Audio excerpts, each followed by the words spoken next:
What is up? We are live. The Sick Podcast Anvil Show is back. It's been a minute since you've seen your boy Clyde, but that's okay. And because I've come back, we have brought somebody to the show that you guys probably know and love in the Colts world, Mr. Zach Hicks. It should be a great conversation talking about all things Colts and everything that he has up his sleeve as far as what he thinks is going to happen when it comes to free agency, the combine, you name it. We're going to have a great chat tonight. But before all that, please, Sammy, start me up. Turn up your volume. Because you're about to listen to The Sick Podcast. And Bill Show. Intercepted! Marlon Jackson! Marlon's got it! We're going to the Super Bowl! We're going to the Super Bowl! Marlon Jackson with the interception! He picked off Tom Brady! The sickest Indianapolis Colts podcast. It's gonna be sick. Yes, sir. It's going to be sick. I didn't. Well, I was having a little disagreement here with old Big P at the bottom. He was talking a little mess before we jumped in. You was attacking my granddaughter, and that shit ain't gonna happen. Whoa. You can't just do that. You come out the gate. First off, we haven't even officially started the show with the damn sound, so let's do that before you start criticizing me.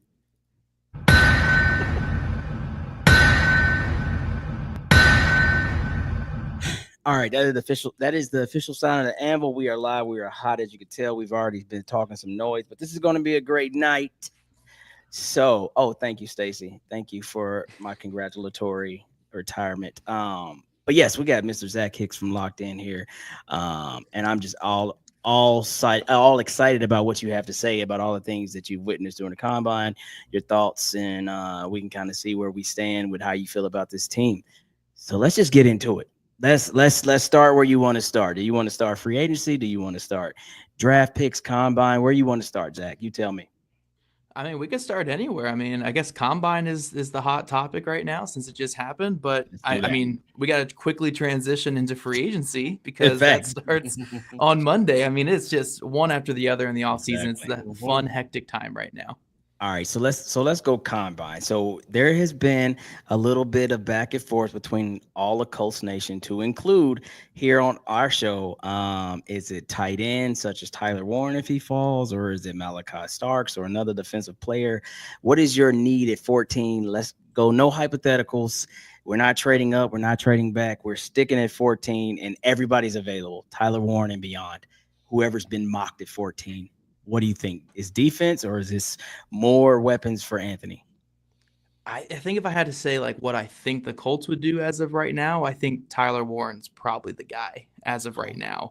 Now there is some fear that he could go top 10 because he's probably the best playmaker on offense in this draft besides Travis Hunter, wherever you're going to put Travis Hunter.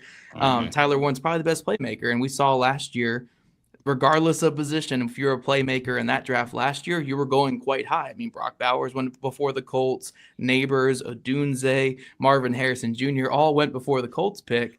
And that's kind of what happened last year with the Colts is they were trying to get up there for a playmaker. They couldn't get a deal done, and all of them were gone by the time they got to their pick at 15.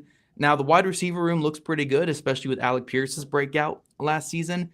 But they still need a tight end. They really need a tight end. And I think if Tyler Warren is there at 14, I think that's their pick. It might seem a little obvious, like maybe too obvious because everyone's mocking it right now. But, you know, when it comes to the Colts, they typically do pigeonhole themselves a little bit when it comes to the draft, where they have a couple needs that are so obvious going into the draft that we're like, you probably need to draft that. And they typically do within the first couple picks.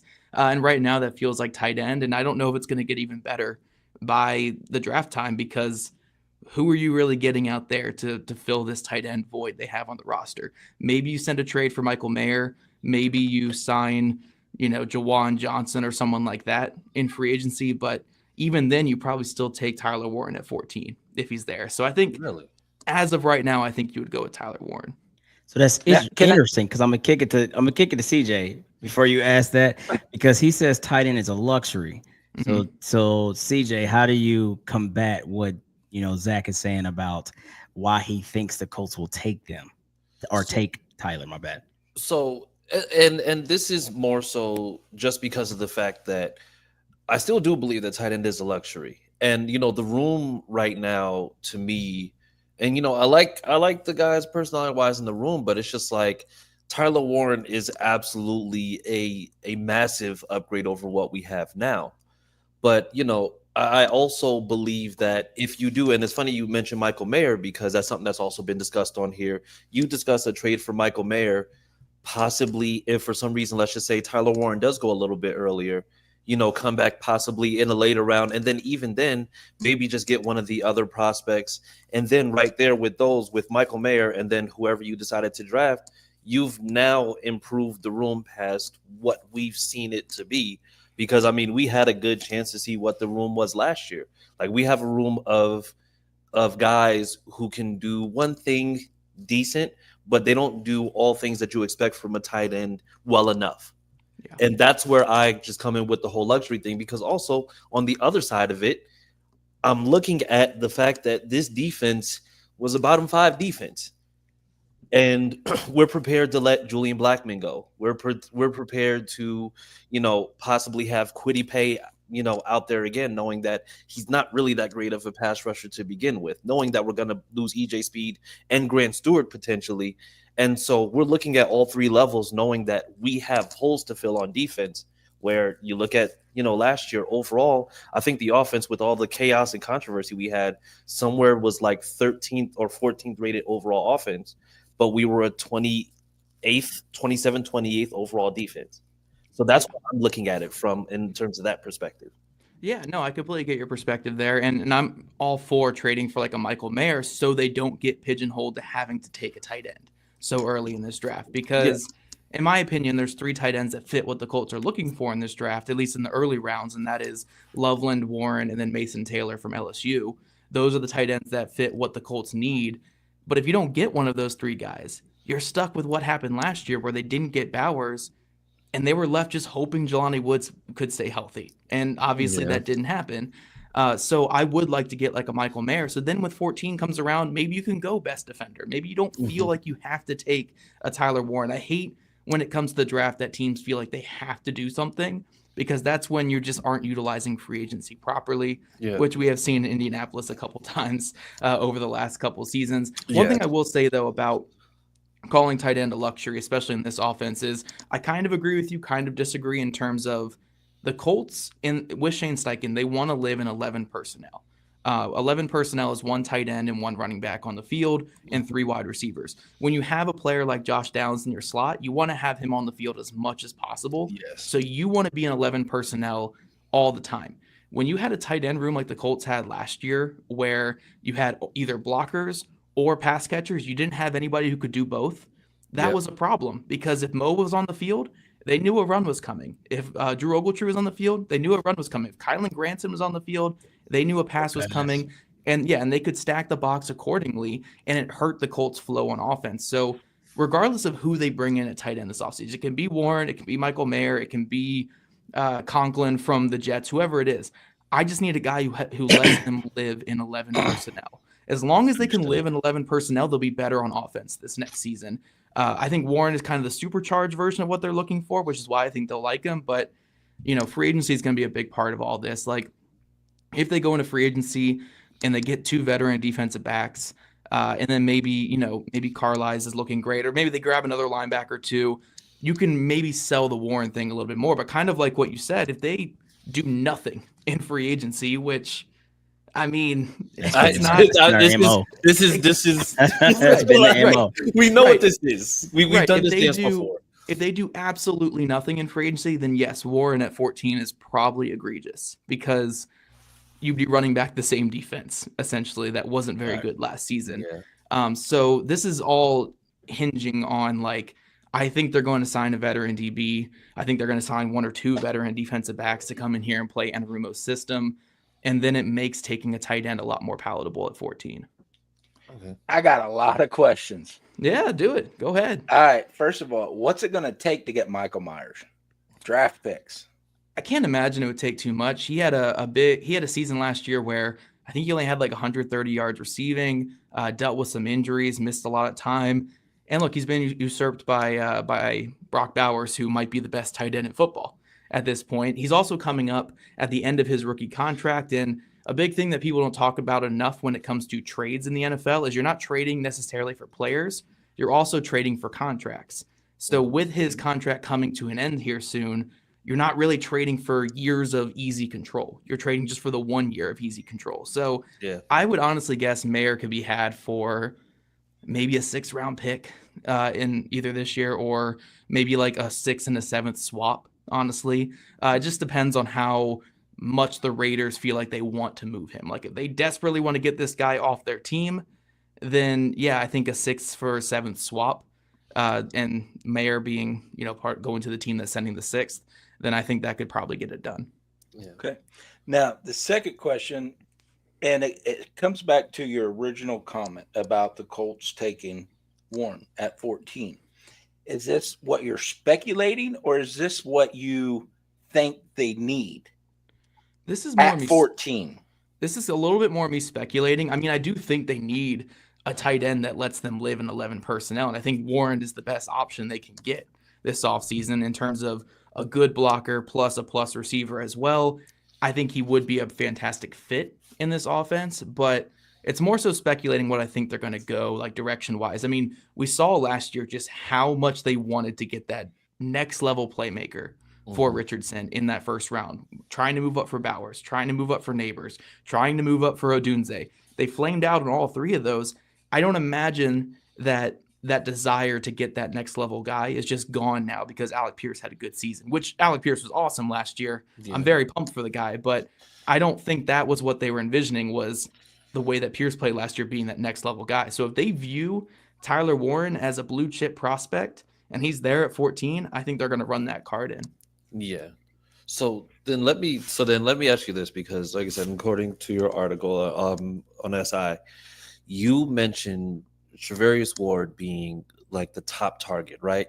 Yeah. So knowing what we have, because like I said, there's 2 scenarios that are going to happen. Well, there are a few different ones, but the top 2 scenarios is that Chris Ballard can absolutely shock the world and absolutely sign some top guys in free agency, or he could just not do anything at all.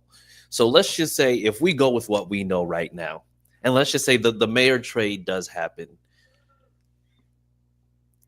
If you have, let's just say, like a Warren and a Malachi Starks there at 14, or even like a Emanwari who just kind of tested out the gate, but let's just say he has a pro day that matches his combine, where then are we looking in regards to the draft and knowing that you potentially have those 3 guys there? Or let's just go with just Warren and Starks. What are we looking at when it comes down to which way you decide to go if free agency is just not explored other than for depth? Are you speaking of best player available or need? Well, a little bit of both, because the thing is Malachi Starks to me jumps out as the best safety in the draft. But then also you have Warren jumping out as the best tight end in the draft. But then let's just say you had this trade that you did for Michael Mayer. So that means that now we're just like, okay, we still have a tremendous need to get somebody on defense. But then, you're still looking at Tyler Warren like, man, I would love to get Tyler Warren on here. Like, which way are we then looking to go if Starks is still a real possibility at 14? Yeah, it's so hard to speculate right now because there's so many moving pieces. I mean, the Colts have 20 plus in-house free agents right now. Yeah. They're going to have to sign somebody, they're going to have to bring in somebody. Again, the way that I've been operating is I think that they're going to bring in at least a veteran corner that is going to start next season, and maybe a veteran safety that could start next season. If not, say they don't bring in the safety, but they do bring in the veteran corner and they make the trade for Michael Mayer, I think Starks could be a real possibility there at 14. I think Emanwari could be a real possibility as well.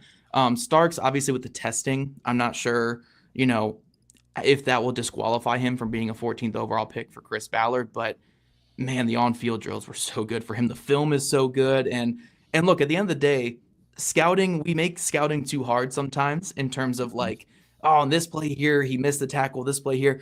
At the end of the day, Malachi Starks was 18 years old and was essentially an All-American in the SEC. That's all I really need sometimes, like if you just tell me that, I could be good enough. So I do think, Starks is my top safety in the draft. I think he's going to be a fantastic NFL player. And if the Colts view him similarly, they would take him at 14. One thing I will say, though, about Chris Ballard, if there's anything we know about this guy, we know a lot at this point because he's been here for almost a decade at this point. We know a lot about Chris Ballard is he values the trenches. He really values the trenches. That's the most important thing to him. And I don't know if he would go away from the trenches with a pick as valuable as 14 unless he either felt absolutely good about that player that he was taking that wasn't in the trenches, or he felt really good about the trenches on his roster. So I would keep an eye on what happens with Braden Smith, Ryan Kelly, and Will Fries these next few days, because if all three of those guys are not back, or even two of those guys are not back, I wouldn't rule out offensive linemen at 14 because that's just how Chris Ballard operates, and the same could be said about defensive line. If he values, I'm going to throw this out there because I've been joking about it this offseason, but if Shamar Stewart, this next level freak athlete with only 4 sacks in college, if he happens to be there at 14 and you lose Dio this offseason, again, Ballard values the trenches. I'm not saying that those are a given to happen, but I really would say we got to keep an eye on the offensive line this offseason because I really would not rule out him taking a lineman at 14 because there's a really realistic scenario where Kelly isn't coming back because last year wasn't great, and they have a young guy behind him. Mm-hmm. Braden Smith, we just don't know at this point. We don't know what's been happening with. Yeah, he won't be back at that price tag. I will say that he will definitely not be back at his current price tag. It comes down to pay cut, his desire to play, and whatnot. And then Will Fries is going to have a really robust market in free agency. And if it gets to a point where the Colts don't want to sign him at that number, we might be looking at a lineman at 14. It's a very realistic scenario for the Colts. So what you're saying is prepare for us to be stressed out. Look, man, I'm an offensive lineman guy. I can never complain about a lineman at 14. Although I will say, Malachi Starks, if he's there at 14, I would be running to the podium. Jahad Campbell's another one where I know maybe not everyone would take him at 14, but to get a guy that was my number one. Yeah, I think Campbell is maybe like a low key underrated prospect. Right. And I think the underrated aspect of Campbell, especially when it relates to the Colts scheme, is under Lou Anarumo last year, Jermaine Pratt played 150 snaps at edge. Because when the Bengals go to their under fronts or they go to their bare fronts, they will have Jermaine Pratt play off the edge, as a run defender. And then in some of their exotic blitz looks, they will bring Jermaine Pratt as an edge rusher or even drop him in coverage from there. So I think Jahad Campbell, a guy who can be a really good edge rusher and off-ball linebacker and who can get active in the blitz game, and he's only 20 years old and super athletic. This is a guy I would love to see in this defense, but I really think you need to solidify that offensive line first. I think you need to get some veteran defensive backs in here, maybe make a trade for Michael Mayer so you're not forced to take a tight end, and then I'd feel really great about Jahad Campbell at 14 because I'd rather Campbell be the final piece than the only piece on defense this offseason, if that makes sense. Yeah, that does. Okay. But I wanted to, so the comments just rolled. I wanted to thank Joshua for his appreciate that, Josh. Teresa says we all look depressed tonight. Yeah, because this is a wild time, right? It's time to put up or shut up. I know we have limited cap this year. We're not walking into the Ballard cap years where we've had 90 million and crazy numbers, but some things could happen where we cut some folks and open up some more cap. But let's really talk. Let's really talk free agency, and let's talk about what you see as actually something that could happen is viable based off what we have. We won't go hypotheticals because that changes the show. But knowing how much money we're walking to the door with now, and it begins next Monday, what can you see us doing if we don't do anything else? Well, the couple things I feel like we can firmly speculate on right now with the Colts is there are going to be some changes in terms of internal guys. EJ Speed, I would say it's very unlikely he'll be back. I agree. Yeah, fair. Julian Blackmon, even more unlikely that he'll be back. I agree. I don't see that happening. Ryan Kelly, I think the door is still kind of open. And if Fries gets a big deal somewhere else, they don't want to lose all three of their offensive linemen. So I think they could bring back Kelly and then move Bortolini to right guard. Again, just so they're not forced to take a lineman at 14. So I wouldn't say Kelly's completely closed, but I do think it wouldn't be the most likely. Fries, obviously, they want to bring him back. Smith, again, kind of up in the air. So that's kind of more the internal. Dio, I think they're going to be outpriced on Dio. Dio's, I mean, I've heard the Packers and the Chiefs are probably lining up to give him a pretty good contract. So Really? You think he's got a market like that? You Oh, think yeah. 25-year-old pass rusher with 11 sacks the last 2 seasons with 36-inch arms and super athletic. Yeah, there's going to be teams lining up for Dio. Okay. Even if he wasn't performing here, there's going to be teams that look at the traits and look at where he was drafted and say, yeah, we can fix this is him. at a position he's not used to playing. Yeah, he played a lot of edge last year. Should have played more on the interior under Gus. Yeah. Didn't. So I do think Made there's no going to be a sense. lot of teams that look at that and say, like, oh, yeah, we can fix. Like, the Colts didn't know what they're doing. We can fix them. In terms of how the Colts attack the open market, it's hard to speculate with Ballard, man, because the last 2 off seasons were just nothing. Like, we've had like nothing really happening in terms of signings. I mean, we had that Ebucom contract, which was nice, and he ended up being a pretty good player that first year. The Matt Gay contract, the giant contract for a kicker that didn't really work out. Crazy work. But aside from that, it's been a lot of backups or non-starters. So I don't think they're in a position where they can do that again. But again, who knows with Chris? Like, we just don't know. Now, Zach, there's not been anybody that's done the work that you have on Coach Lou. Yeah. His defensive schemes and breaking it down. You've just blown everybody's ass out of the water, man. Super, super daggum good job. So let me ask you this. And I bring this up because Joshua had made a comment about getting Speed and Zaire out. But it was just a couple weeks ago, I believe, Chris, that me and you had the conversation that we think Zaire might actually do a lot better under Coach Lou. Oh, no, that wasn't the conversation. That was just you. Oh, okay. All right. Then how far off am I? No. I think Zaire can be better in this system. It just depends on his running mate. I just don't think you can pair him with a guy like EJ Speed, where they're kind of 2 players that have the same positives and negatives in their game. They're both really good at run and chase backers that are aggressive in the run game and can offer a little bit in the blitz game, but they don't have that feel in coverage. They are not consistent tacklers. I just think having 2 linebackers of the exact same mold like that is detrimental to your defense. Now, I like having a player like Zaire Franklin because we can talk. I mean, look, it was a bad season for him, especially with a lot of the off. I don't want to say off the field stuff because that kind of paints a disingenuous picture of it. But the noise, I guess, was Zaire Franklin. The distractions, you could say. Right, distractions, I would say. But I think there is a quality player there in terms of you can get him at will linebacker, let him run and chase, let him be that impact player from that area. And look, he forced 7-8 turnovers last season. That's massive. That is absolutely massive. He led the NFL in forced fumbles, had multiple interceptions. I think there's a quality player there. Maybe he's a little overpaid, but I think he can be a fine football player. But you got to put a linebacker next to him that accentuates his game. And, we talked about him with the draft segment, but if you get a Jahad Campbell next to him, Campbell who has this range and this coverage ability and great eyes to be a force in coverage, a guy who can play off the edge and allow Franklin to have the space he needs as a run and chase backer, I think that Franklin can be a very good player. But if he's put in the same role he was last year, be the Mike, be the top dog and make you do everything in coverage, make you do he's not that guy. He's not Bobby Wagner. He's not that. Right.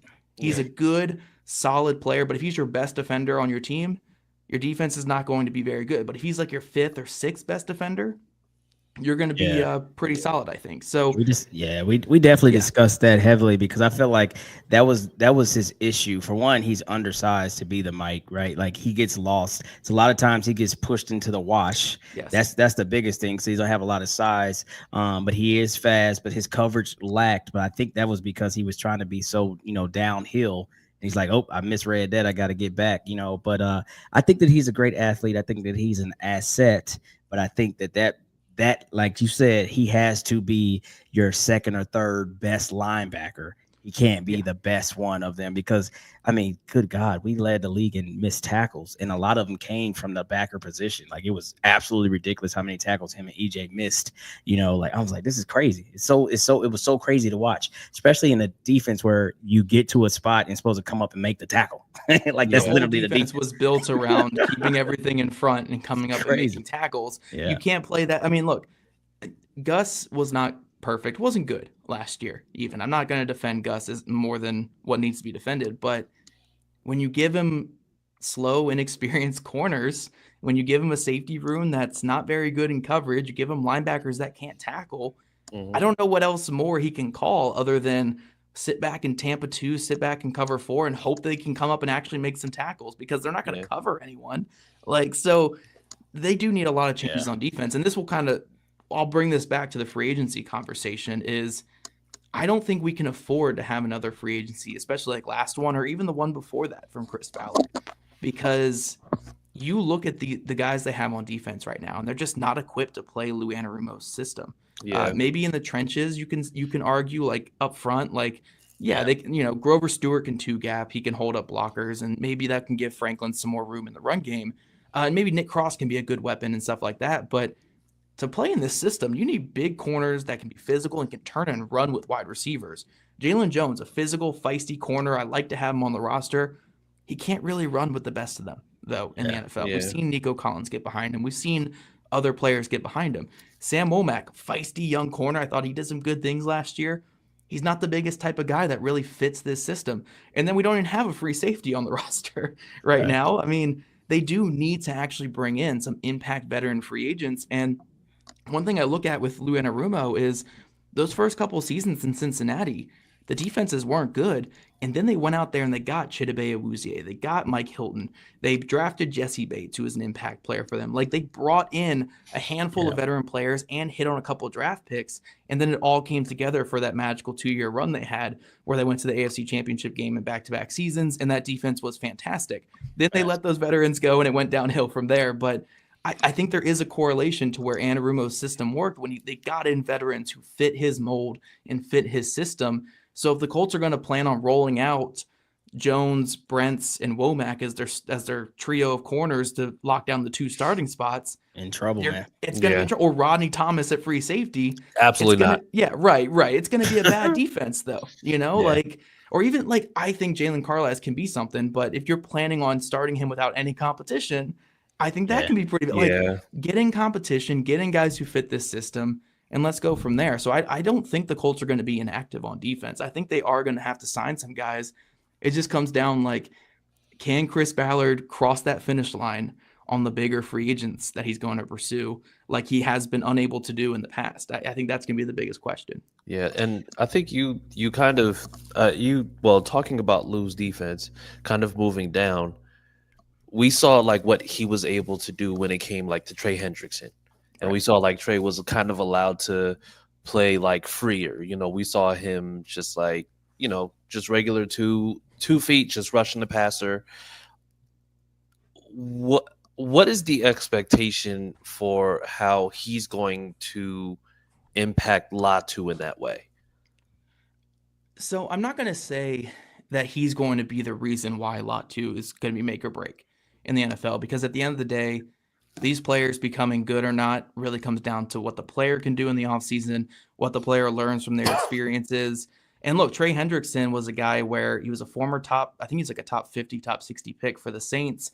Slowly was getting better every single year with the Saints, but they kind of gave up on him. They let him hit that market, and Cincinnati scooped him up, and Anarumo just recognized the player that he was becoming. So it wasn't really so much like Anarumo developing him or anything like that, but it really was like, you're going to come in here and be our alpha pass rusher. We're going to put you on an island against left tackles and such. We're going to mix in some exotic blitzes here and there. But at the end of the day, it was down to Hendrickson and his ability to improve to win those isolated matchups that he was given. So, I mean, Latu's going to be given those chances against left tackles this next season where, they're going to stack the defensive line the other side. They're going to leave Latu on that island. Maybe they're going to sim pressure to get that guard help away from Latu. But really what's gonna come down to this next season is what Latu took from his rookie season and what he learned from his ups and downs from his rookie year. and if he can really put it together. I mean, he's going to be put in the right position to be the Trey Hendrickson. It just comes down to what he does this offseason, if he can actually step into that role. Yeah. Now let me ask you a follow-up question on my original question. Yeah. About Zaire. Is there a linebacker in free agency that you see we can grab that will do that for Zaire and do what we need to do? Yeah, I think there's multiple ways you could go about it. I mean, if you want to, if you want to get more of a coverage guy, for instance, a guy whose eyes are going to be in the right place, a guy who can just get in throwing windows and let Zaire be Zaire in terms of just tacking downhill. I think a very low baseline, high floor type guy is like a Cody Barton from Denver, where he's kind of done this his whole career. You just bring him into a new system. He's perfectly adequate, and he allows your other linebackers to run and chase while he's your smart, guy who can take away the routes behind him. I think Cody Barton's one that makes sense. If you want to go more high end, Ernest Jones, I think with Seattle this past season, I know he got shipped around multiple times. It was a really weird year for him. But I think he's a guy where, again, the good coverage eyes, you can allow him to be your rangy middle linebacker and then have Zaire Franklin come downhill from there. You can even take some chances. It doesn't have to be just one guy. You can go out there and get a Divine Diablo, a guy a former safety who's had good moments in the past, get him out here that can, maybe you can find something there and have him compete with Carlisle and have the better guy win there. Or you can even just go with a guy like Robert Spillane from the Vegas, who maybe not the best coverage guy, but at least he can tackle. And we'll take a tackling guy at this point. Robert Spillane, big leader, a guy who can finish his tackles. So I think there's a lot of ways the Colts could go about this. And again, like what we said with trading for Michael Mayer, I would prefer the Colts to go into the draft with no needs on this roster, so then they can just take the best overall player. So if they go into the draft with hey, we signed Cody Barton, we traded for Michael Mayer, we signed Charvarius Ward, we signed Cam Bynum at safety, whatever it is, then come draft, whoever's on the board at 14, it's just best player. It doesn't have to be, oh my gosh, we don't have a tight end on the roster, we have to take Tyler Warren or else, or oh my gosh, we don't have a linebacker, we have to take Jahad Campbell. No, I want you to have that pick because that's the best player. I don't want it to be because you don't have a linebacker, if that makes sense. It's kind of like we've seen this with the Colts in the past, so I think you guys know what I'm talking about. Yeah. What Dre Greenlaw. Yeah, just get ready to ask that. What about Dre Greenlaw too? Yeah, that would be a swing for the fences, because when we last saw him, he was a really good player, ascending player, was looking really good, but the injury kind of limited him to no games played last season. And I don't believe in curses and stuff, but when it comes to the Colts, I don't know if I want to bring in more injured players.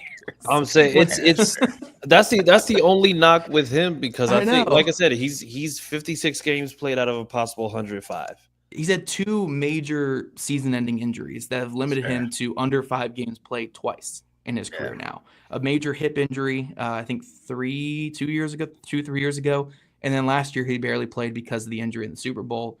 That's terrifying in free agency, because you don't have the medicals on these guys. You can bring him in for visits, but if he's a day one signing, you don't get a chance to bring him in for a visit to check the medicals. Yeah. You gotta be on the phone with the agent from day one. So it would be risky, but you know what? I would take risky at this point over the overly conservative. So, look, if you want to be risky and throw some money at him, fine. I'll have fun with it. I'll talk myself into it. What's wild about this situation is, in all honesty, I feel like now with a new defensive coordinator, more than ever, the defense needs to be scheme fits, because he's a multiple type guy. Versus when you bring in a scheme fit for a really much soft, conservative defense, it's way different, right? Fall back to your space, come up and tackle like we talked about, and make sure you make a short tackle.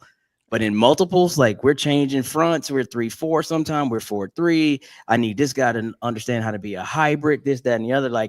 You don't want to be teaching that during the season. Right. You want somebody to come in and understand those roles. Hey, I've been put in these positions before, like you said about Ernest, he's bounced around, he's seen different things. Barton has seen different things.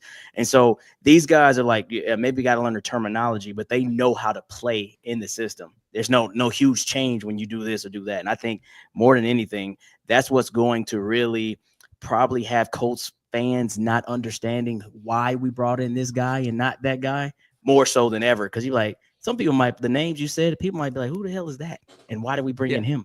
Yeah. But to your point, that's why, Yeah, I will say this one thing real quick. And sorry, I didn't mean to interrupt you there, but when it comes to defense, playing defense in the NFL, you can only be multiple if you have guys that you trust to be multiple. Yeah. So Gus Bradley at his core is a simplistic defensive coordinator, but that simplistic system has won Super Bowls. It's won Super Bowls 10 plus years ago. I mean, the Seattle Seahawks won Super Bowls with a very simplistic system on defense that just worked for them. I know he wasn't with them, but he was one of the architects of that defense who left before they won that Super Bowl.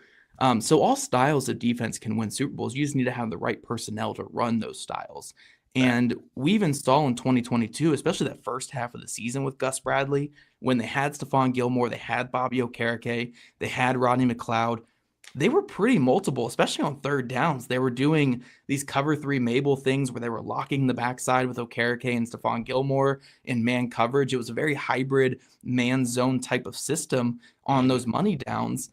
And instead, these last 2 years, we saw a very soft, like cover 4, bailing into cover 4, bailing into cover 2. We'll do some sim blitz stuff on third down, but it was kind of the same thing. But I do think a lot of that comes down to, like, look who we had at corner. Look who we had at safety. Yeah. Look who we had at linebacker. I mean, it limits what you can do. So Louis Anarumo, like we're touting him as this super diverse, just mad genius as defensive coordinator. But if you give him the exact same personnel the Colts have right now on defense, they'll be a pretty static, not multiple defense. Because, I mean, last year, early in the season, the Bengals didn't really disguise much because he had a bunch of young dudes on defense that didn't really know what they were doing. And they got better down the stretch, but, it really comes down to personnel if you want to be multiple. So you can't really be multiple with, like, Jalen Jones as your number one corner. I agree. But if you get a Charvarius Ward, you get a Cam Bynum at safety, then you can be very multiple with your defense because you have guys who have been there, done that. I agree, man. I feel like everything you're doing, like we've definitely discussed in our own way. I think you're bringing some of our stuff together. But I think the one thing that's key about this is, and it's just as simple as it gets, we've heard what Chris Ballard has said. We've seen what he's done. This is year 9. It absolutely has to be different. Like, yes. I don't care how to the vest he has been and how it might hurt him to be like, oh my God, I got to be a day one GM.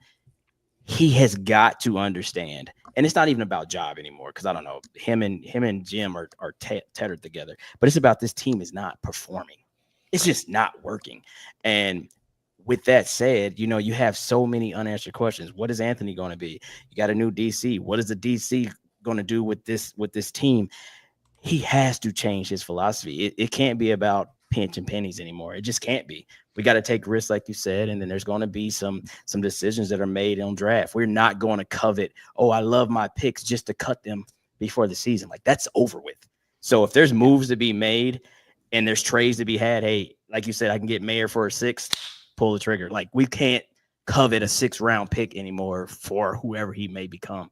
Yeah. And so I think that's what we have to see starting Monday and definitely rolling into the draft.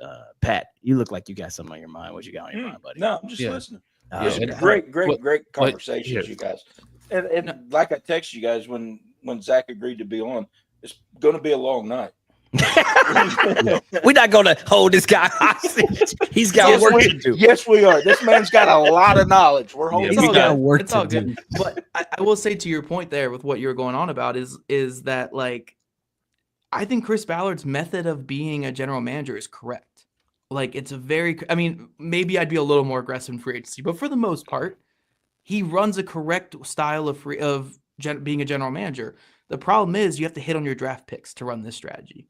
You have to be consistently hitting on your draft picks and developing that talent. And when you have 3 or 4 drafts in a row like he's had where, yeah, he's found some good players. Like Jalen Jones, I think, is a good rosterable starting type player. Bernhard Raimann, fantastic pick. Will Fries, fantastic pick. Like, he's had some good picks, but you need to be so perfect when you limit yourself in free agency the way he does. Yeah. Or you just need to just somehow be able to develop any guy that you find into a starting caliber player, and then you can work the comp pick game. I mean, look at what the Baltimore Ravens do. They're not active in free agency. When did they ever sign like they've dipped their toes into cut players and stuff? But Derrick last year, but Derrick Henry last year. Like, when they have an opportunity, they'll go grab one. But they always lead the NFL in comp pick games. in the that's comp true. picks every single. They're going to have like 3 this upcoming draft here because they draft so well. So when they let talent walk, they're able to bring in new guys that are already in their system that are good to go. So I do think that style of being a general manager is the correct way, but you have to hit on your picks. And when you're not hitting on your picks, you have to utilize free agency to, fill in the gaps a little bit. Yep. Yeah, and he hasn't done that in the past couple of years. I mean, I just don't. I like last offseason, I just don't know what went through his mind to only make 2 signings and those be Raekwon Davis and Joe Flacco. Like, in what world was this team a Raekwon Davis and Joe Flacco away from being because a of a playoff drop? team? Yeah, Because of a drop on 4th down. Like, yeah, it's crazy. Yeah, yeah. And here's the thing: like, even if you convince yourself, like, oh, we were dropped away from the playoffs, you weren't at if you got to the playoffs, where were you going? You weren't a Flacco and Raekwon Davis away. Right. And I think there were opportunities last year. And I know, he went for Xavier McKinney. He went for Daniil Hunter. Yeah, but you got to cross the finish line. If you're and then honestly, and then if you don't close the deal, there's other guys out there. It's not just, Xavier McKinney, we tried. That was our big free agent swing. Let's go get Julian Blackmon back. There are more deals to be had. There's more guys. Then there was the Snead madness too. Remember the Snead madness? I was actually about to bring it up. One thing I come back to with L'Jarius Sneed is, from what I understood about that situation, is the Colts did call about L'Jarius Sneed, but it was more so in the event that Kenny walked. So it was, if we lose Kenny, we can bring in Sneed and have a high quality corner still. And my brain just couldn't calculate that. I'm like, why can't you have both? It's not like Kenny prevented you from trading the 3rd round pick for Sneed, and I know obviously hindsight's 2020. Sneed didn't have a great year last year. Injured, all the things. Right. Yeah. But in a perfect world where Sneed doesn't have that injury issue or anything like that, why couldn't you do both? Why did it have to be one or the other? The wild thing with that too is you're noticing that a lot of the bigger names are ending up in the South, and we're not built as if we're defending. We're getting this player, i.e. Houston, i.e. Jacksonville, i.e. Tennessee, to beat the Colts. They're beating us anyway. So I'm sitting there thinking, why the hell are we, of all the teams in the South, we feel like we can run it back to win our division? We ain't won it in fucking 11 years. Makes no sense. Crazy. Right. And it doesn't need to be the big moves that those teams are making. I don't need you to go sign Calvin Ridley. I don't care about that. I don't need you, even missing out on Daniil Hunter, that's fine. It happens. But you have to get some talent here. I don't if you just give me 3 Samson Ebukam type of deals, I'm happy. Those are quality players you're bringing in, and we see every time he does use free agency, he's typically pretty good at it. Samson Ebukam, Danico Autry, Justin Houston. I mean, he's done a pretty good job in the past. Eric Ebron, for the 1 year that he came in, was pretty good. The 1 year. We don't talk about the 2nd year. The 1 year. I mean, Gilmore was great. Gilmore on the low end, won 4 games. Chris Reed came in and was able to give you starter snaps at guard. He's good. And Rodney McLeod, I can just keep going on at this point. More come to my mind. He's good at free agency. Just go get more of those guys. Go get more of the mid-level to low-tier guys who can come in, compete, push guys on the roster, and maybe even take spots. He gets so tied to his draft picks. And the thing is, the draft is such a crapshoot, man. You can't be so tied to these guys about becoming starters. You have to view them as a luxury, where you're letting these young guys come in. And if they can compete and take a starting job, awesome. That's the best goal because they're on cheap, cost-controlled contracts. But it can't be that they're automatically given starting jobs, because that's when you get some major disasters with your team. Yeah, and that's what we've seen from him. Just even when it comes to those later guys, it's just I think every offseason there's at least 1 to 2 guys where we hear Chris Ballard say he's blah blah has earned the right to start, and it's we get in the season and just be now how did he do that? Because we see it firsthand. And we're just what is going on here? What was Dallas Flowers was competing for a starting job last year. The right tackle. Yeah, right tackle. Yeah, it's just, who was that a couple of years ago? The right tackle that earned. Matt Pryor was left tackle. Left tackle. Left tackle. Matt Pryor. Oh my god. That was the wildest. Let me ask you a question, Zach. Yeah. And I claim, and CJ will back me up on this, that we're not going to spend 14 with a tight end because we just don't really use a tight end for those versatility traits that they have. And we haven't really used I'm not going there with you tonight, the- Pat. the tight end position like that. You better stop. I'm not going there. You've with you. aggravated me since I've seen you today. Don't bring Zach on here to keep on with this argument, man. Stop it. You know have what? to have talent. Okay, Zach. I'm not saying you don't have to have talent. I'm saying we have talent. No, we I don't, like bro. I like Jelani. I like Drew. I like Mallory. Liking them isn't I talent. think they can hold that position if it's utilized. But we don't see it utilized. Pat, but what does Zach start with when he said you have to have the personnel that To does do not both. give your scheme away? So when you put in this guy, they're running. When you put in this guy, it's probably going to be a pat. Like they're not capable of doing both. So that becomes an issue. Like it's okay to have 2-3 tight ends on the books, but you know what? When you had a Kelsey or you have any other, great tight end that comes to your mind, that dude is on the field unless he needs a Gatorade fucking swap. That's it. Like that's the only time he comes off. So we don't have that dude that's like, hey, you're in here all drive until you need a blow. We have to scheme up. Oh, this is a run. Oh, this is a pass. And it's easy to key up on. And that's all we've been saying.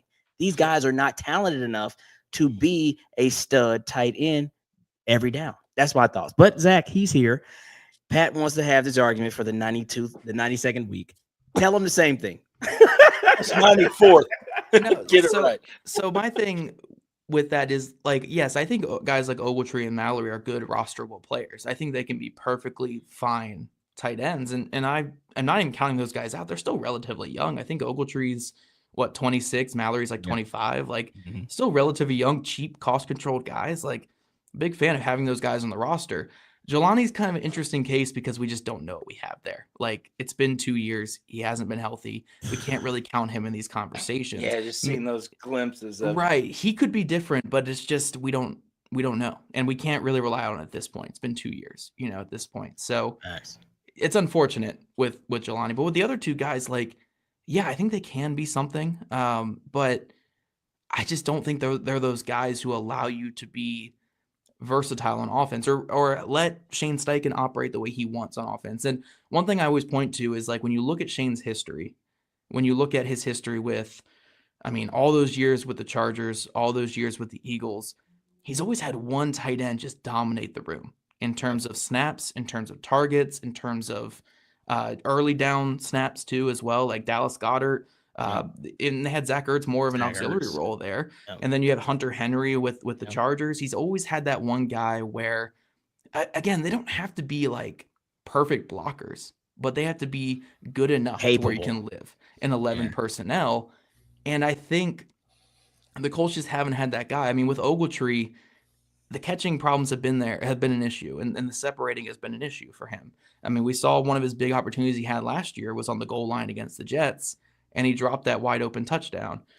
With Mallory, we have seen him be pushed to an inactive player because of Kylan Granson for whatever reason. If you can't beat out Kylan Granson, Granson's a drop machine. So I'm fine with those guys being tight end 2 and tight end 3 next season and getting snaps and getting a role in this team. But I do think they need that alpha tight end. Maybe they don't need a guy to be like Brock Bowers last year where he gets 1,100 yards. They don't need that in this offense. But maybe what a Jack Doyle was giving this team back in 2018, 2019, 2020.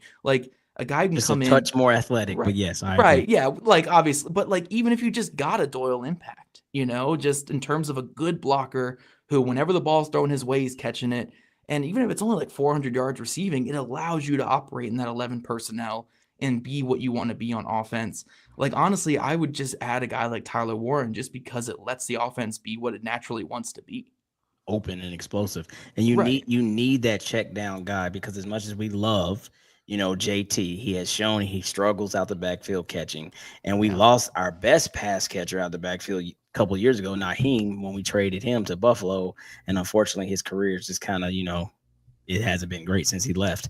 And so those things like that are what has me with saying we need a tight end. Now, the usage will definitely change because now the presence is there, has been my point. Right. Like Yeah. I'm telling you, nobody respects Mallory. Nobody, even though Mo Alley Cox has a few memorable moments, no one respects him enough to beat them that day. Like, oh, Mo Alley's gonna beat us today. Yeah, all right. Like, whatever. He's slow. He's a big guy, but he doesn't have the greatest hands. Kylan Granson, like, I don't really understand him at all. Like, I don't know what we ever seen in that guy. No disrespect, but he's just not.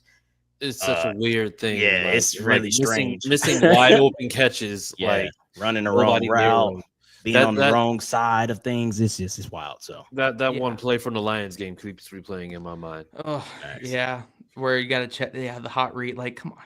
Like, we got to get to the hard stuff now, Zach. This is the hard stuff. Okay. Free agency or draft. Who is this competition for Anthony Richardson?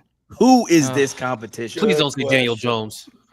I don't want to say Daniel Jones either. Like, I'm with you guys on that. Like, or Fathead out of Minnesota.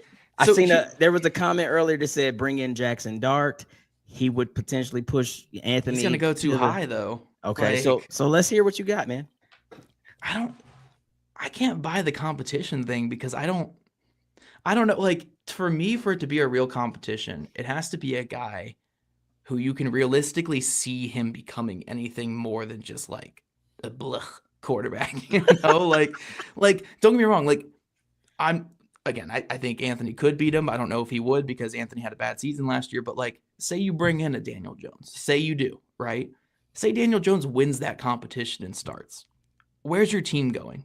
Like, where are you guys going with that?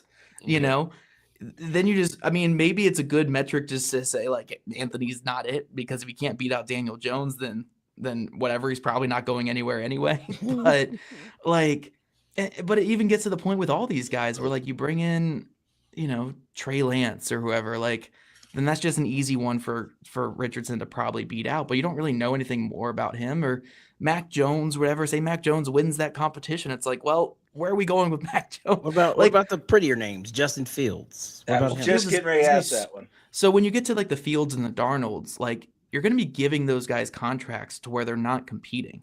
Fields is getting $20+ million per year. Like, he's going to have two serious bidders with the Steelers and the Jets to be a starter next season. If the Colts want to get in on that, they're going to have to give him starter level money, and he's not coming here to be in a competition. So you have to guarantee him that starting job if you want him to come here. And then Darnold's even more so. Darnold's going to get $30 to $40 million a year on the open market. This is the going rate for quarterbacks right now. Gardner Minshew got $12 million on the open market per year. Like, this is the going rate for quarterbacks. So when you get into guys who can like realistically elevate your team, like a Fields or a Darnold, you're giving them starter money and you're giving up on Richardson. And that's fine. Like, if you want to give up on Richardson, perfectly fine. Like, at this point, I understand. But then I get to the next question, like, is Fields or Darnold really your franchise guy, or are they just placeholders until you eventually draft another guy? Like, where are we going with this? Like, say there's a 0.5% chance that Richardson can be this franchise quarterback. I would take that chance than I would just getting a Darnold to be, Darnold for 2 years and then placeholder. I don't know. Like, I'm more of the opinion, let's take one last crack at this Richardson thing. If it blows up, everyone's gone. It's year 3. I feel like that's the year that's got to be the make or break. Now, he didn't get, to sit, like Jordan Love did, or other quarterbacks who sat a while, Aaron Rodgers. But still, like, that's the year, because now you understand, like, going into the 4th year, we're probably going to let this guy go. So he'll just be on the roster and we don't got to worry about it. Then he can do his thing. But yeah, sure, pressure bust pipe. So bring in somebody to play. But like, I feel like even last year, in the roughest moments of the season, it's like, I'm still wanting Anthony to be out there versus Flacco. Yeah, there's not one game like, Flacco's better here. Not once. Right. And to be more candid, because we're on minute 55 of your guys' show and not on one of my shows right now, it could be a little hidden in here, I guess. But like, to be more candid, right? Everyone's like bringing competition so it lights that fire in Richardson's ass. It's like, now he knows it's for real.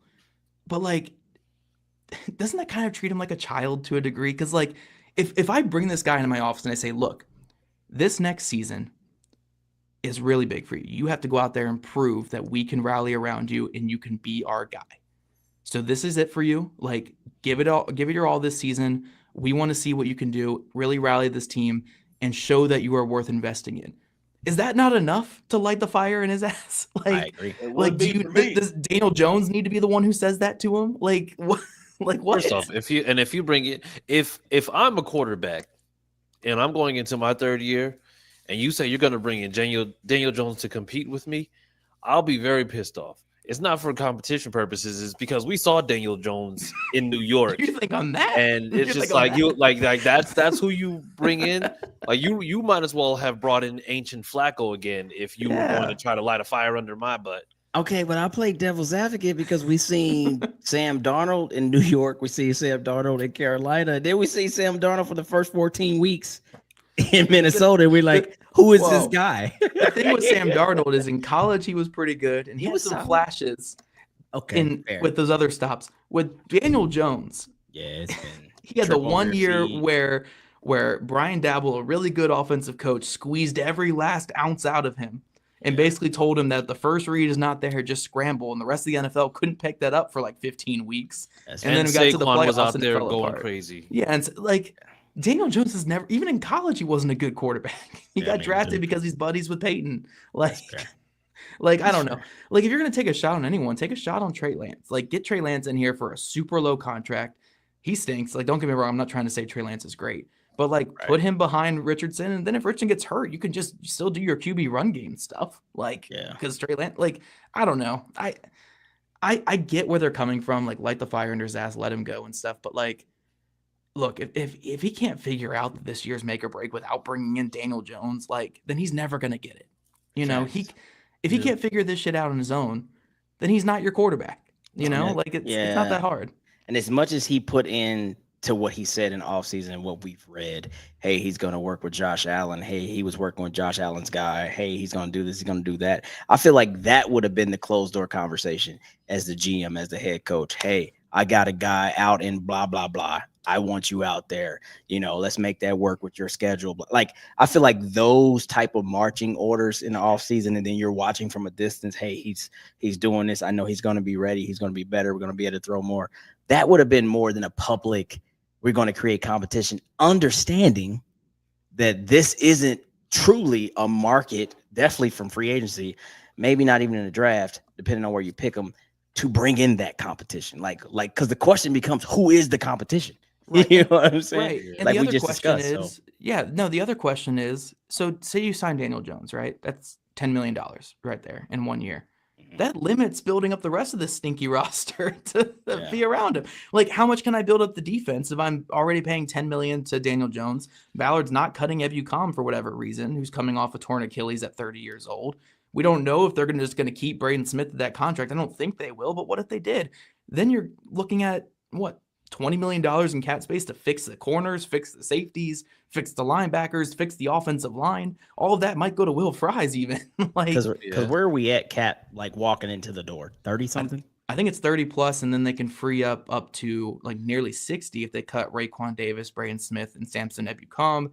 But we don't think they're going to cut Ebukam from what Ballard said at the combine.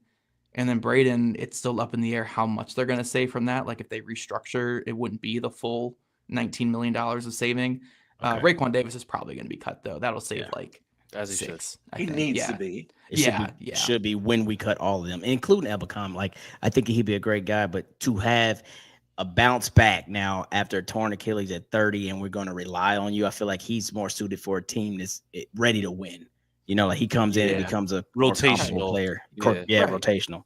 Right. Versus we a core can't be dude. like, I love this. Like, I love how Ballard treats this like a small business. Like, it's not your fault you got hurt. Don't worry. You'll still get your money. It's not your fault. But like at the end of the day, this is a cutthroat business. It is. Yes. It's not Ebukam's fault that he tore his Achilles, but the nature of the business is he's likely never going to be a good football player again. Because even if you tear that at like 25, it's hard to come back from that. Romeo Okwara, I always go back to this. He got like a 3-year, $45 million contract from the Lions. Really good pass rusher. Tore his Achilles in year 1 of that. He's basically out of the NFL now. Like, he was 28 when it happened. Ebukam's older than that. I mean, Carl Lawson, it took him 3 years to get back to being a rotational player. And he was one of the best pass rushers in football before his Achilles injury. It's a devastating injury. It sucks, but We seen And it you with know one what? of our guys, Yeah, Marlon like, Mack. Marlon right. Mack, that crushed me. He was like 27 when he did. I loved Marlon Mack. Yeah. And yeah, he never mounted back. So sad Yeah, stuff, man. as a pro player person, I'm happy for Ebukam. I hope he doesn't get cut so he can get all of his cash. But if you're looking at from the franchise perspective, it's a move you got to make. Like, I agree. I just don't, at least cut him and then bring him back on a vet minimum. You There you know, go. like you got to save something there. You know. Facts. Yeah, and going back to the QB conversation, because like I mean, as you said, it's just like from a competition standpoint, it's really tough to bring in somebody who's competition. One thing that I did see floated out there is potentially trading for a Joe Milton. If you didn't like Joe Milton enough last year to draft him in round 7, I don't know if anything's changed. You know, like he had the one game where he beat up on the Bills' third stringers. Yeah. You know, but yeah, I mean, I was in favor of drafting Milton in like round 7 last year just for the fun of it. But like, Yeah. I don't think like if you didn't like him enough last year, and he's already like older than Richardson. Yeah, I think he's 24. Yeah. Who are we talking about? Joe Milton from New England. Oh, Yeah. yeah. I'm Big fine one, with drafting a quarterback this year, like on day 3, like because that can be your little competition, you know, where it's like, oh, we got this young, yeah, oh, this young quarterback coming in, he can be your little competition, you know. Oh, see if you can beat Tyler Shuck, who's my age, he's 26 or whatever, like 26, like dude, come on. See if you can beat Riley Tyler Leonard. Shuck. Riley Leonard. See if you can beat him in camp, because then when Richardson beats that guy out, he was worth like $800,000 a year. Perfectly fine. That's a good backup right there. He's barely cost anything. Don't give me Daniel Jones at $10 million a year. You know, I just because you just limit so much. Like you got maybe if Ballard's gonna do his typical Ballard thing and not use free agency, then you can give Daniel Jones all that money. But I don't know. I feel like they have a lot of work to do on defense this offseason. Maybe it's because his stock has went down, but I think there's some talent there. What's the kid? Is leaving my mind from Alabama. Oh, Milrow. He's gonna go top 50. You think so? Oh yeah. Oh wow. Teams I love didn't him. see that. Yeah, I heard Cleveland at the top of round 2 is one to watch for him. Wow, that makes sense. So erratic. That tracks. He's like so erratic. Yeah, that's. Oh yeah, no, he's. I mean, he's close. He's pretty similar to Anthony in a lot of ways. I mean, look, he's a 4.3 guy. He's super fast, and I know some teams that like him at running back, but other teams are like, you know what, we can develop him as a quarterback and let it go from there. He's got a good head on his shoulders, and that's all it takes. You know, I mean, the Colts took Richardson at 4 with a similar mindset. You know. Mm-hmm. Okay, Drake. We're running long, but I'm gonna let everybody ask one more question. I'll start with mine.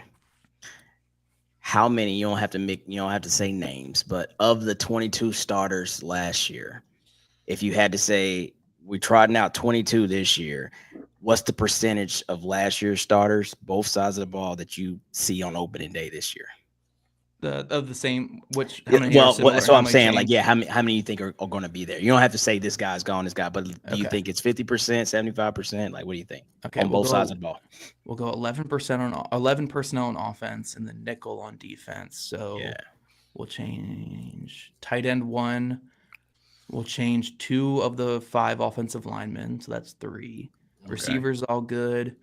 So 3 on offense, and then on defense we'll change free safety, 1 starting corner, 1 starting linebacker. So 6 right there. So we'll have, my brain is killing me right now. 16 of the 22 starters will be the same. 16 with 6 new starters in terms of draft and free agency. I think that might be like a low guess. Like that's like the minimum that has to happen. Right now. I took a stab. I was more like 55%. I was thinking like 10 guys that would be new. It could be up to that. Like I could see a world where they have a 2 starting corners changed. I could see a world where 3 offensive linemen switch. Yeah. I do think all 3 wide receivers are pretty good. Quarterback could change. Who knows with quarterback competition. Edge rusher, you never know. Maybe they sign a big name guy because Ballard's always investing in the trenches. So yeah, it could be up to 10 new starters, but I think at least 6 are required for this team this offseason. All right, I'll kick it to CJ. CJ, what's your final question for old Zach? So we literally saw the end of the year presser with Chris Ballard. Probably I don't think we've ever seen him like that particularly. So with that being said, based on what we saw then, is there any belief that we're going to see something different from the beginning of the free agency period all the way until the end of the draft? That's the big question, man. He always says the right things. Chris always says the right things. He's a very talented public speaker. And I know this has come off very anti-Chris Ballard, but I like Chris Ballard. I think he's a fairly decent general manager who's had some misses in the draft and hasn't really responded well to that. I have to assume he's going to change at least a little bit this offseason, because why put your own back against the wall like that? Ballard is so tactful with how he talks. He is not one to commit himself to anything. So in the past, whenever he's been like, you know what, we like our guys, we're going to stick with our guys, it never closed the door on making those outside moves, but it also did give him the avenue to not make outside moves. For him to come out and say, like, I made a mistake last offseason by bringing everybody back and not utilizing free agency and not trying to upgrade this roster. And even the way that he's talking about this quarterback competition, like stuff like that, right? Like, he's putting his own back against the wall. And there's no reason to do that other than you are committed to doing something different. So, yeah, I think we will see some change this offseason. I don't think it's going to be a drastic change. Like, I don't think, the top 5 free agents on the market are all going to come to Indy. Like, I don't think it's anything like that. But I do think we will see, one, maybe 2 signings in the tampering period. I think we will see some veteran defensive backs brought in that aren't low-end guys. I think they will be starting caliber players that'll come in. And then who knows, maybe we'll see him be a little bit more aggressive in the draft. I do think we will see a change because he's a very tactful guy who put his back up against the wall for no reason. And I know that past history says he isn't going to change, but I don't know. That, again, pressure creates diamonds or whatever it is. Hopefully it creates diamonds here with Indy. But I just got to imagine that he would not put his own back against the wall unless he had some sort of plan to change at least a little bit this offseason. Okay. Because he always says they gotta want to come here, but honestly, right, this will make you come. Yeah, you going to pause. Wait a minute. Yo, what Patrick, what the? Wait a minute. Hold up. That was good. That was good. Hold up. That is. Pat, What's it mean this time? Pat, you are up. Ask your question to Zach. Jesus. Hey yo. At the Omaha myself. Damn. That was good. I love when he does that. Jesus Christ. Yeah, that was. He's giving you all a lesson right there. That's what he's doing. He's walking you all through. All right, Zach, this is the question. As of right now, you're the general manager of the Indianapolis Colts. You sit at number 14. We're not talking free agency. We're not talking anything else. Who you drafted? Honestly, I'm so in on Jahad Campbell from Alabama. I just think of the way that he works in this defense in terms of the versatility that Lou needs from his linebacker. I think he brings that to this team. I think in terms of just the upside of what he can be, he's 20 years old, and he was the starting linebacker for Alabama last year, and we saw him carrying crossers 40 yards down the field. We saw him rack up 8 sacks in the SEC last year. We saw him thumping against the run. Like, he can kind of do it all. It's just he needs more time and more experience. I mean, by the end of his rookie deal, he'd be 24, 25 years old, and by then he might be one of the better linebackers in football. I think if you're any defensive coordinator worth your salt, this is the type of guy that you want to give him. So at 14, like, as long as I do something in free agency, if I'm the general manager, and I think I would, if I were the general manager, it's not my money I'm spending, so I will gladly spend some of that money on guys. But always say that. Yeah, like, if I could get Jahad Campbell to be my last piece on that defense, oh man, I'm feeling good about a defense that was not very good last season. So yeah, Campbell to me is just the ultimate defensive weapon. And if you can get that in the middle of the first round, I would run to the podium. Especially when you've had one and it's very similar, like the Darius Leonard, how freakishly athletic he was in year 1, year 2. Like, year 1 on the scene, I remember the game in Washington, and people after that was talking about, who in the hell is that? We thought that was a laughable pick when you took him in the second round, but oh my God, this kid is a freak of nature. Jahad he can be that guy. So I agree. Okay, man, let's get out of here with everybody's handles. We'll start with our guest. Hold up. What? What'd I do? Oh, I might have interrupted you. You got to ask him where everybody can find him? Yeah. Okay. I'm sorry to interrupt, boss. How long have I been doing this? Evidently not long enough. With all your hand movements and getting overhauled. We're going to start with our guest. Zach, where can everyone find you on socials and all the things that you do? What is you thinking? I'm a rookie? Jesus, I am not on my rookie deal. Looks like you got on your shoulders. It's throwing me off. Whatever. He's got to bring some of this to Indy. I'm not gonna say what he said after that. Yeah, no, I ain't saying that. We don't. I see this guy get torn down there. I'm not going down the same. Yeah, exactly. You don't. Yeah, learn from his mistakes because Jesus, that was awful. Like, that was... Oh man, but yeah, no. I mean, you guys can find me over at Locked On Colts. A little shorter episodes than this. We're 30-minute episodes, 5 days a week over at Locked On Colts. Doing a lot of fun stuff over there. That's the YouTube channel if you guys want to sub on YouTube. And then all my written work over at horseshoehuddle.com. We talked about it a little bit here, where my most latest article was about Charvarius Ward being the #1 target for the Colts in free agency. I think I have a mock draft dropping tomorrow, so we'll see who I gave the Colts in that mock draft. I only do Campbell. We'll see. We'll see. I'm betting good money on that. I only do about 2 to 3 mock drafts a season. One after combine, one after free agency, and then one like 2 or 3 days before the draft. So this is one of 3 here. So you guys can check that out tomorrow, horseshoehuddle.com. I think we have my SI like Zach Hicks author thing or whatever that you guys are going to throw up here. But yeah, no, that's where you guys can find me there. All right, cool. Awesome. And there it is. Cool. Chris, where can they find you? Find me on Twitter, because I'm gonna call it Twitter, at CJ Colts fan. And if you find me on Facebook, then that's good too. So yeah, you can find me on there. Okay, definitely also tap into CJ and his media that he be doing on the X. It'd be kind of wild.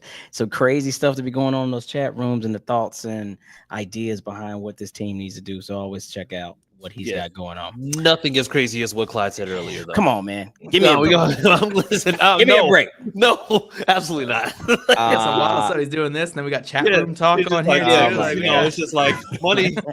What is this gang up on Clyde today? Money gonna make him go crazy. Oh my God. He's just like, first off, this is he's spitting. He's spitting, guys. He's spitting. All right, Pat. Where can they find you? I thought you were supposed to come with a new handle, but apparently you didn't. So what's going on? Nobody gave me a good one. Did anybody give you anything? Well, Teresa did. What was that? I don't know, something about dude rolling or something. I don't know. Wait, hold on. I think she posted it here. Oh yeah, squat, waddle, and roll. Yeah, there you go. I ain't going with that one. But I do want to tell everybody out there, if you have not checked out Zach's work and Jake Arthur's work, go check it out. These guys work their tails off. They're extremely intelligent. You will learn a ton if you go check out their work. So, Zach, thank you for coming on. It's been an absolute pleasure just talking ball with you. Yeah. Sorry for my co-host to do their little hand signals and wear bird poop T-shirts. I don't know where he got that. It's a Black Panther. It's the old comic book, goofball. It looks like bird poop on your shoulder. You have to excuse them, Zach. They bicker like this all the time. Can you finish so I can close Anyways, out? you can find me at Big P Colts, the greatest X handle in the world. And it's not the X. Still, it's X. Clyde said still the the X. worst handle. He said the. You caught it, didn't you? See Clyde said the X. When he's not trying not to say it, he says it. It's just like that. What is this? Like attack the guy because I missed the show last week? What are we doing here right now? The shirt's dope though. But yeah, we gotta mess with you. You just retired this week. Shout out to you for doing 21 years in the Air Force. Thank you, sirs. Okay, and you can find me at Coach Clyde on X. On X. And please, before we get out of here, Sammy, bring up our handle as well on X. Thank you at Sick Pod Colts. We always forget about that. But we're also on YouTube, Facebook, Instagram, all at the Sick Podcast Anvil Show. Once again, shout out to the team. That's Sammy and family for their work at the Combine. That makes an amazing probably 20 to 30 days when you go back to the Super Bowl and the Combine. That Sick has done great work out there in the NFL world. So keep doing great things. Keep following us all. Can't wait to talk to you next time. Sammy, take us home, please.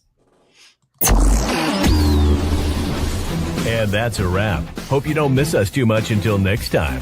Follow the Sick Podcast Anvil Show on YouTube, Instagram, Facebook, Google Play, and Apple Podcasts.